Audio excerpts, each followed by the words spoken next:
I'm here today just to have the opportunity to potentially save someone's life. And I also just want to encourage the Black community as well to give out their swabs, to contribute.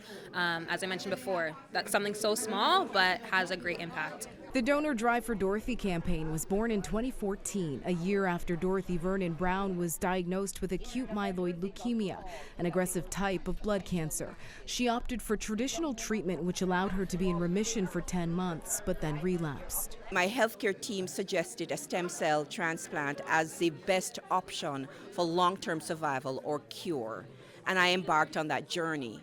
Well, the problem when I started to look into what that looked like, I realized that only 1% of Canada's National Stem Cell Registry had Black potential donors. Since then, the donor list has grown slightly, according to Dorothy, with the number of Black donors now making up about 2% of the National Registry.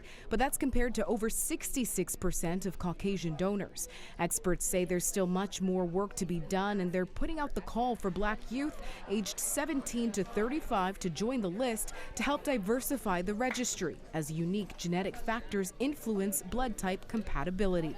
It's best to have someone that looks like you. So if you have a stem cell that doesn't really belong to your body produces antibodies, and then there's like a war going on in your body.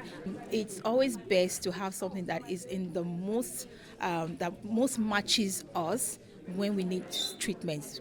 Joining the National Stem Cell Registry is simple.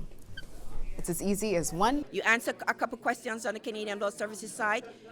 2, You swab the 4 corners of your cheek, which is really, really painless. 3.